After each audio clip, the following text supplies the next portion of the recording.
Yun, good morning mga kalikot. So panibagong araw, panibagong video tutorial na naman tayo. So ito na po yung full video tutorial dun sa ginawa natin na dual contact horn ng switch eye. Ito, Honeywell switch, all-in-one switch mga kalikot. Ito yung ginamit natin. So marami na request doon sa FB reels natin, sa video reels natin na full video tutorial paano raw gawin yon. Ito na yung mga kalikot. Gumamit lang tayo nito, Honeywell switch.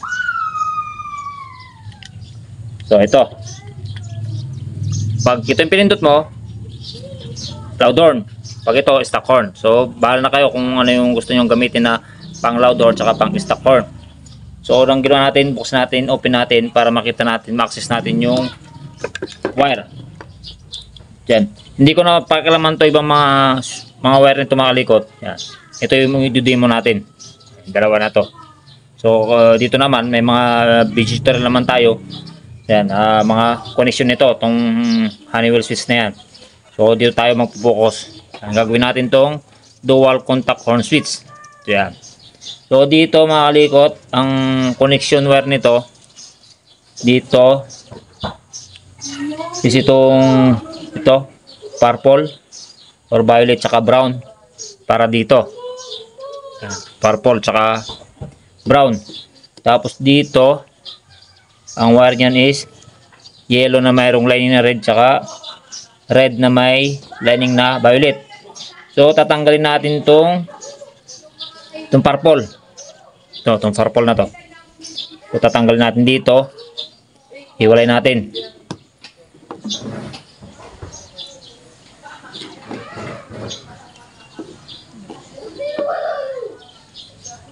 Kung may bulso, maingay.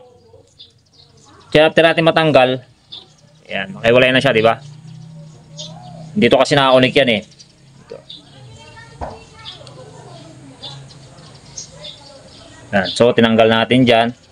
Then, splice natin.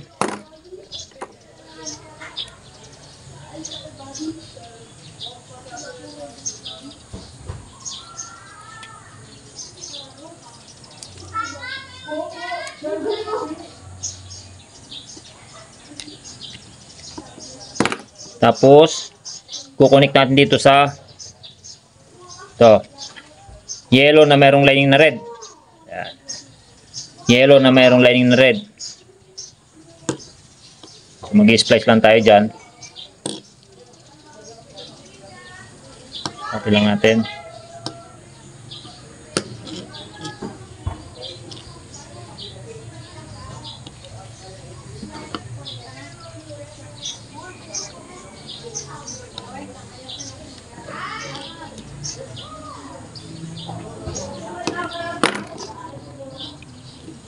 And then, kapitan natin pa ganito.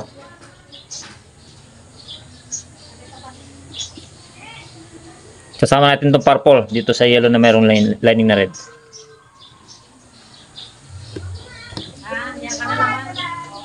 Diyan, pwede nyo isolda.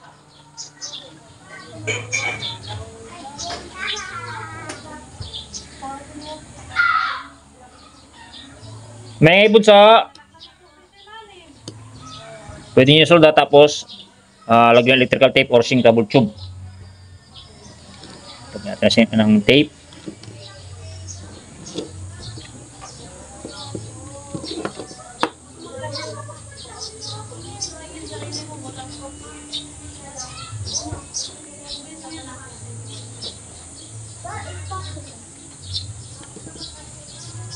Maingay.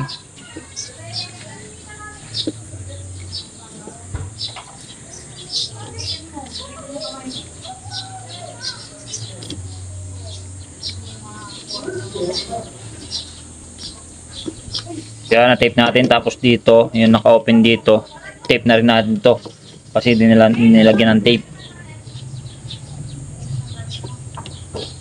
Wala ko nagdilera, may tira yan. Kasigla na. Ay, sorry.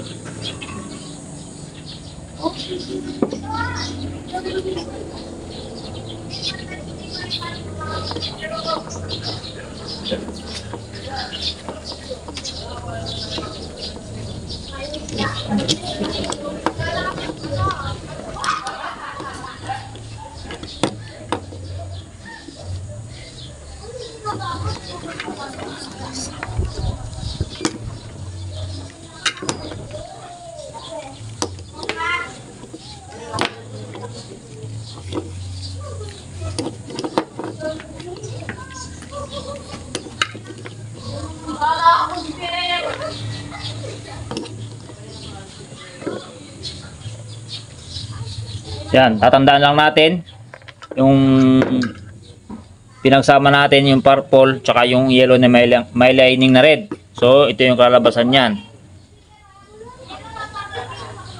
Ito. So, tanggal natin yan.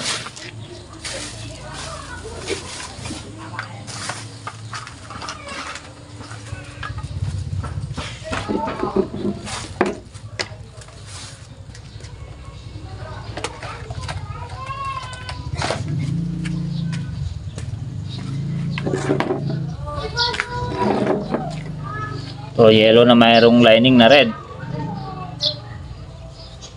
Tanggal natin. Ayan. Then, tatanggalin din natin yung partner nito, itong purple na to. Ayan. Purple, tapos itong partner nito. Brown pala to mga kalikot. Brown na mayroong lining na black. Brown na mayroong lining na black. Para dito. Ayan. Brown na may lining na black. Ito.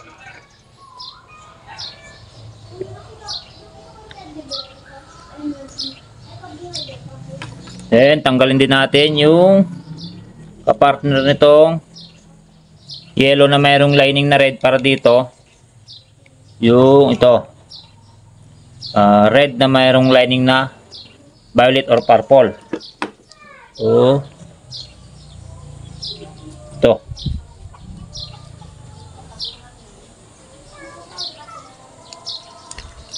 Yan, check natin. Gamit tayong test light. Check muna natin kung saan nga magka-connection.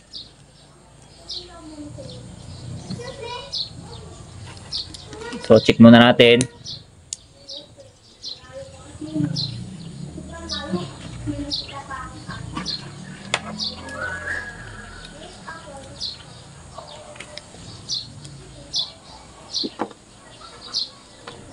So, pag pumindot tayo nito, ito, ayan, may connection. Ito naman, pag pumindot tayo nito, so yun, tama. Okay, kukonnection natin yan. So, okay na tong switch natin. Yan, natanggal natin yung mga, ito, yan, balik natin ito.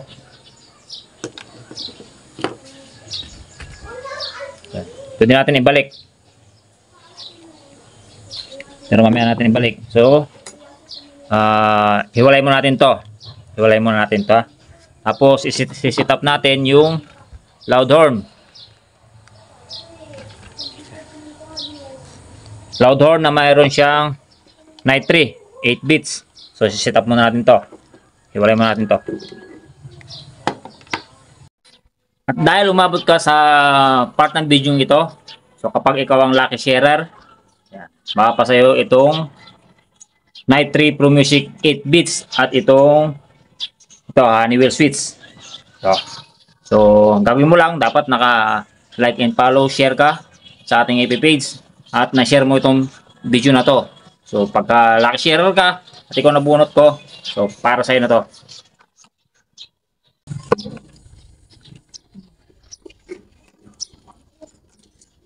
Sa loud horn, mga likot, sa Night 3, yung red, ito, yung red wire ng Night 3 natin, dito sa red or positive ng Night 3, red or positive wire, dito sa 87 ng ating horn relay, 4-pin horn relay, dito sa 87,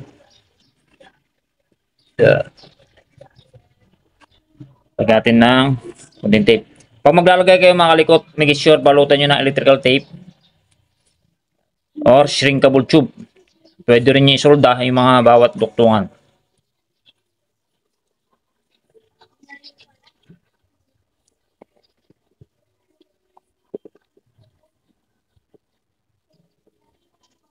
So yan, then itong 30 ng ating horn relay. So positive ng ating battery, sa mismong positive. Direct positive natin battery. Tapos natin ito yung camera.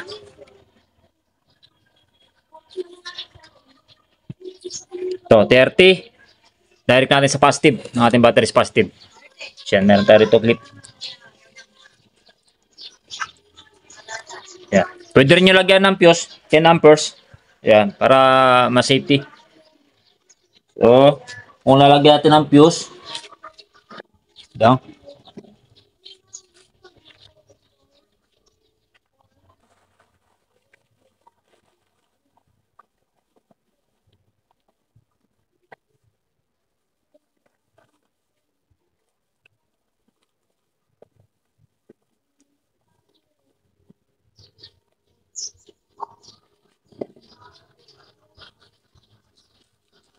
Yan, kung lalagyan nyo ng fuse itong 30, lagyan natin ng fuse dito. Yan. Then, papunta sa positive natin battery. Ito. Lagyan nyo ng electrical tape or shrink cable tube. Okay. Next. Itong 86 or 85. Yan. 86 or 85. Negative ng ating battery. Sa negative ng ating battery. Okay. So, dito sa ating loud horn, yung kabilang terminal. Ayan. So, magkabilang terminal, lalagyan natin ng wire, tapos pinagsama natin, lalagyan natin sa negative ng ating battery. Negative ng ating battery, pwede natin isama rito yung itong 86 ng ating horn relay at yung black wire ng ating night 3. Black wire or negative wire ng night 3. Pwede natin pagsamahin yan. Tapos, kukonek natin sa negative ng ating battery. Negative. Okay. Negative. Yan. Tapos, itong output ng ating night 3, which is blue at brown. Blue at brown dito sa magkabilang terminal ng ating loud horn. So, yan. Okay, natitira dito sa ating relay. Yan. Itong ating 85. 85 dahil yung 86 natin nilagyan natin sa negative ng ating battery. So 85. Ito na yung lalagyan natin ng ito. Yung switch natin. Ito yung switch natin. Yung ginawa natin kanina. So mamili ka lang dito. Mamili ka lang dito kung saan yung gagamitin mo. So, kung itong gagamitin mo para sa loud horn, ang lalagyan mo dyan is yung brown na mayroong lining na black. Dito, brown na mayroong lining na black. Yan. Para pag itong pinindot mo, loud horn, yung night 3. Yan. So, tapos tong yellow na mayroong lining na red, yung sinama natin yung purple. Tapos ito, naging isa na lang sila. Yung purple tsaka itong yellow na mayroong lining na red. Ito yung ilalagay natin sa accessories wire. Accessories wire ng ating motorsiklo. Accessories wire. Dito. Color black sa Honda at China brand na motor. Sa mga Yamaha, light brown. Sa Suzuki, orange. Yan. So, accessories wire. Okay. Tapos yung isa, itong red na mayroong lining na purple. Yung dito. Yan, yung katambal sana nito, di ba? Ito, yung yellow na mayroong lining na red dito. Yan. Red na mayroong lining na purple or violet yata yan. Dito sa ito, yung trigger ng busina natin papunta sa stock na busina. Yan. Light green, ito yon. Light green, ito yon. Yan.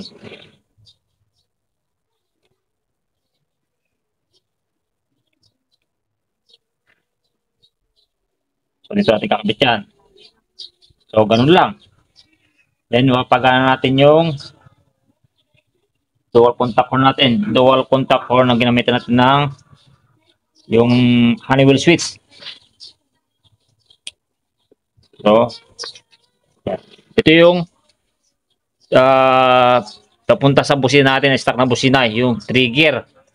Yan, trigger. Okay. So, papagana natin yan. So, pag pumindot tayo nito, yan, yung loud horn, yung gagana. So, try natin. Medyo mahina na yung battery ko. Lagi ko siyang ginagamit yan eh.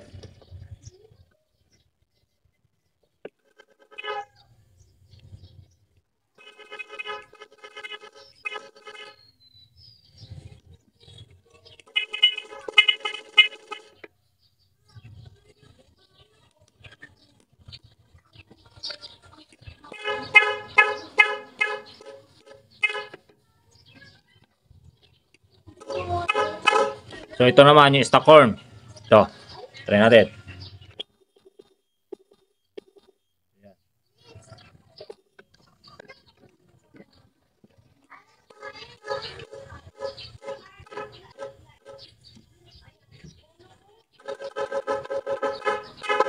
So, yan.